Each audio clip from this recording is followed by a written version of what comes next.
Okay, so now we're going to consider fiscal policy, three aspects of fiscal policy. One, how the budget is formulated.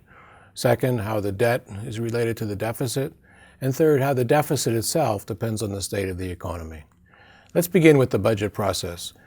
There has been over the years kind of a regular order to the federal budget process in the United States, and it's that process where fiscal policy is actually made. Usually you have a proposal that's made by the president in late January of each year. That budget proposal is based on economic assumptions prepared by economists working in the White House, other parts of the executive branch, because the budget itself depends on the state of the economy. After that proposal, the Congress deliberates, decides what's to do, and they pass a budget. If that's signed by the president, it's almost always different from the original proposal.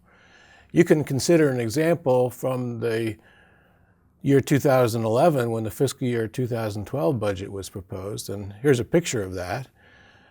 The data show federal spending as a share of GDP, and remember, spending includes not only purchases of goods and services, but also transfer payments, things like Social Security and unemployment compensation. On the vertical axis, you have percent, so we're looking at federal spending as a percentage of GDP. The blue line gives you the history, recent history going back to 2000. You can see how spending as a share of GDP rose in the early 2000s, and then as the financial crisis got deep, raised substantially. The budget which was proposed in 2011 is shown in red, and that pertained to the year 2012, but also years out into the future, as shown by the red line. That was the original proposal of the administration that year.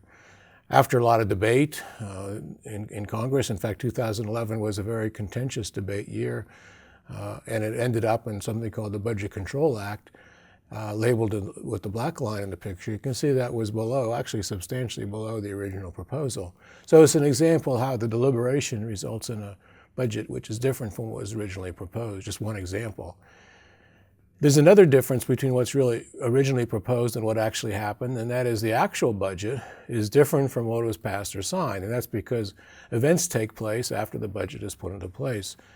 There could be an economic recession, which would mean tax revenues would go down or spending would go up, and that would affect the budget and the deficit.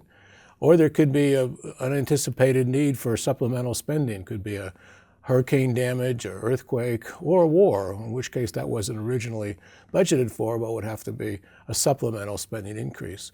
So that's the usual process. You can illustrate this process with a little line here, and this is an example of President Obama's budget for the year 2014. It was originally proposed early in the year. It submitted a budget. You could see there it was in April, a little bit late that year. Then the House and Senate, they passed their own budget called budget resolutions.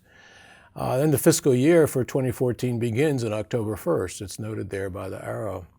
This particular year, the whole process broke down because there was no budget ready by October 1st, and in fact, the government shut down for a while the Congress and the administration debated what to do. There was eventually an agreement to continue with the government open, but no resolution on the budget. And so as of late 2013, they were still debating it. By early 2014, the president has to submit a new budget for the following year. And so now you've got to simultaneously discussing the current year budget, the next year budget, and that's added to a considerable degree of uncertainty. The regular process, the regular order is not working at this point in time as it has in the past and as we hope it would in the future to reduce uncertainty.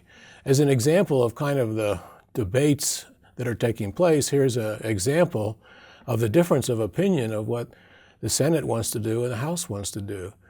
Again, you see the blue line, which is the historical spending levels as a share of GDP. As you can see here, the Senate budget has spending remaining higher than the House budget, which continues to reduce it. There's also a difference in the proposal on revenues. Towards the end of the picture here, you can see that the revenues that the Senate is recommending are higher than the revenues the House. That's because the Senate is recommending some tax increases. So there's a considerable difference between what's being proposed, and that's why it's taken a long time to settle it. But that's the nature of these discussions. People have difference of opinion, We try to work it out in the democratic process.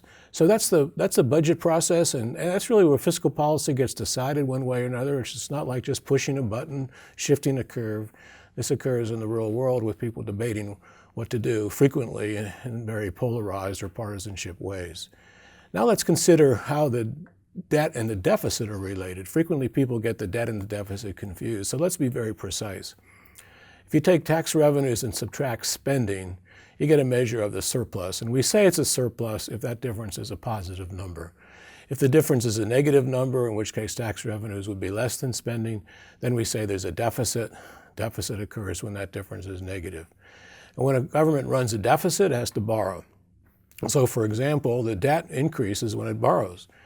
And the little example here shows you what the debt would be at the end of 2013 compared to the end of 2012. So that would be an increase in the debt.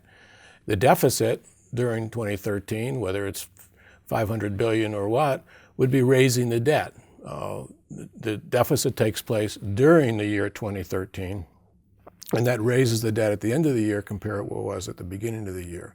So that's the relationship between the deficit and the debt. As you run deficits, you must borrow, and that raises the debt. As long as there's a deficit, the debt is rising. If there's a surplus, on the other hand, the debt is falling. We'd like to usually measure the debt relative to some factor that describes how big the economy is. A debt of a certain number of billion in the US means much less than the same size of debt in a small country like Switzerland. So we control for the size of the economy by dividing the debt by GDP. And that gives this idea of a debt to GDP ratio. So let's take a look at the numbers recently to show you what's going on with this. This is a picture of the federal spending and revenues as a percentage of GDP going out into the future.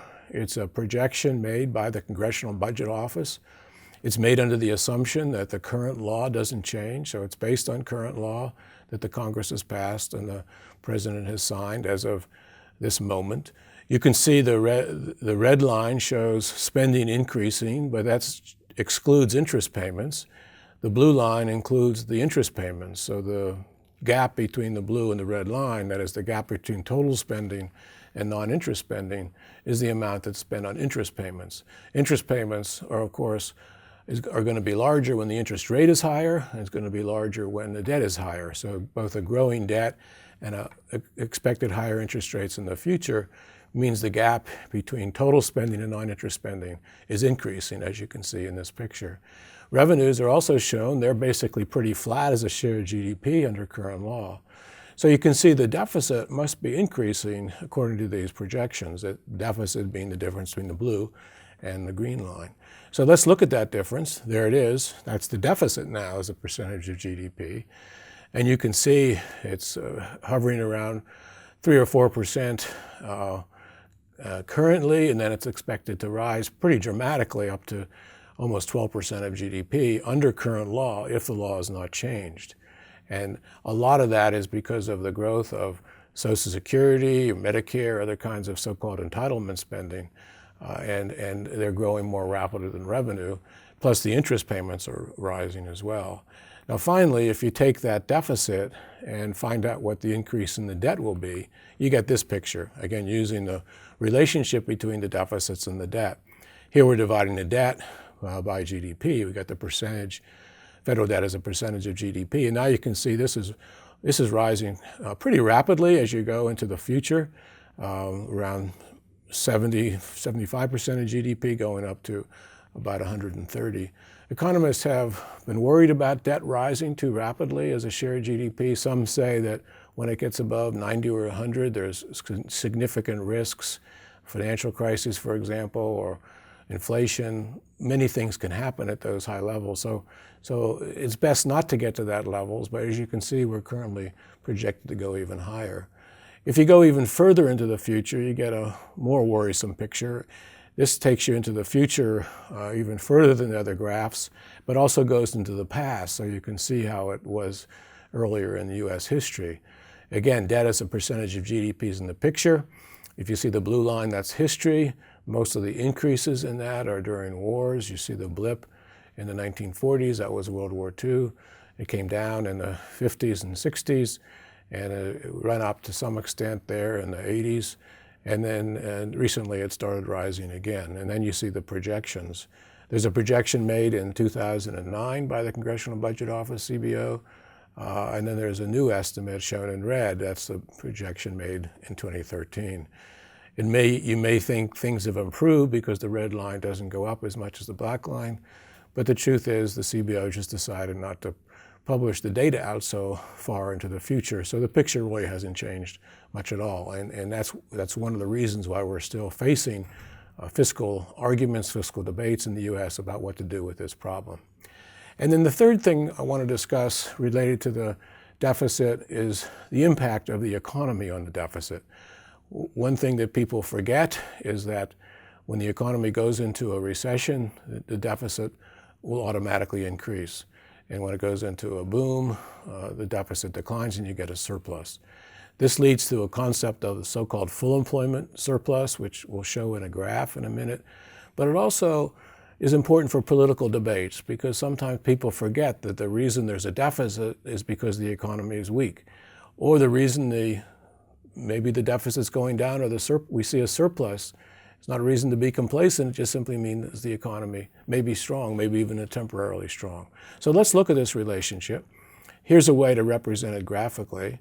Horizontal axis is real GDP. Vertical axis is budget surplus if it's positive or deficit if it's negative. The zero line is drawn in to represent budget balance. When the surplus is positive above zero, we call that a surplus, and as you go up on the line, it's a larger surplus. If you're below zero, that's a deficit, and you go down, that's a larger deficit. So the red line represents this tendency for the budget surplus or deficit to move depending on the state of the economy. If you're in a boom over on the right, the surplus tends to fall because in that case revenues start to rise. In good economic times, people work more, unemployment goes down, and there's less spending, unemployment compensation goes down, welfare payments go down, and things like that. In the reverse direction, in a recession, all those things reverse. Tax revenues go down over on the left of the curve, and so the deficit starts to increase, and spending starts to increase too, say for unemployment compensation. So this is a very robust relationship that occurs in the US and in other economies, and it makes it really very important to try to think about how you interpret the deficit or surplus as the economy goes through its ups and downs. And that leads to this concept of a full employment surplus or full employment deficit, and that's illustrated in the next diagram. So we start with a measure of potential GDP in the same type of diagram we just had. That line, colored line, the purple line shows the relationship between the deficit and the surplus and the state of the economy. And then we've just marked in with the dashed line potential GDP. The concept now is with real GDP to the right of potential GDP, that's kind of a boom, and to the left, you're in a recession. The way this is drawn, potential GDP has a deficit at that point. So you would say at this point, this is an example where you may not be in a recession, you may be right on the potential GDP line. So you imagine you are at potential GDP. You say the economy is full employment is another word for GDP being at potential GDP. In this case, you have a deficit when the GDP is equal to potential GDP. That's called a full employment deficit in this case. If the economy improved from this position, went to a boom, you'd have budget balance or maybe even go into a surplus. But this is a sign that we haven't really got the budget problems licked, because even when the economy returns to full employment, there's a deficit. And that's illustrated here just by this arrow called full employment surplus. In this case, the surplus is negative, as you can see. So it's a deficit. So we would say we have a full employment deficit with this picture. It could go the other way. For example, if you had potential GDP over here, and in this case, the economy was, if it's at its potential, there's a surplus. As in this case, there's a surplus at this case, full employment surplus, we could call it. It's a healthier situation to have a surplus at full employment than a deficit. But nonetheless, if you go in a recession from this point, you go to the left of the dashed line, the surplus will go down, and if you go far enough, you go into deficit. And that's not necessarily a concern because that's the automatic way in which revenues and spending adjust, kind of an automatic process that's built into the law. Similarly, if you even went to the right of this line, you would get more of a surplus, and that might help to stabilize the economy with tax revenues rising to maybe slow down things as the economy went into a boom. Anyway, that's the relationship between the budget and the deficit surplus versus the real economy. In addition, defining this idea of a full employment surplus, that's what the surplus would be if the economy were at full employment, if the economy were at its potential GDP. Thank you very much.